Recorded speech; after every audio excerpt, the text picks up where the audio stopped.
తొందరపడొద్దమ్మా, నేను ఉన్నాను అని చెప్పి ఉన్నాను విన్నాను అని సొల్లు కౌరులు చెప్పేవాళ్ళు కాదు. నిజంగా ఆయన నాకు ఉన్నారు, నిజంగా ఆయన నా ఆక్రోశం విన్నారు కాబట్టి ఇప్పుడు ఆయన చెప్పినట్టు నేను మీ ముందు బ్రతికున్నా.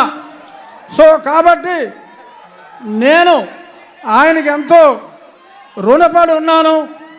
ఇక నుంచి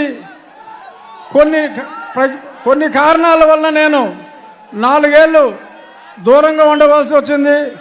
అయినా చంద్రబాబు నాయుడు గారి చొరవతో ఈరోజు నేను మళ్ళీ మీ ముందుకు రావడం జరిగింది.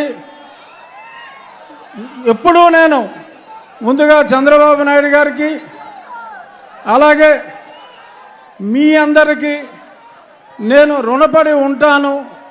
మీ రుణం నేను తీర్చుకుంటాను. అతి త్వరలో జూన్ 4వ తారీఖు ప్రపంచం సృష్టించబోతున్నారు నారా చంద్రబాబు నాయుడు గారు.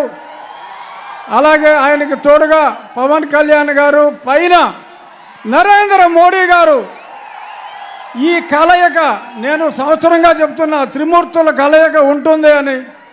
అందులో బ్రహ్మ మోడీ గారు అయితే విష్ణుమూర్తి మన చంద్రబాబు నాయుడు గారు, పరమశివుడు పవన్ కళ్యాణ్ గారు, సైన్యం మనం అందరం.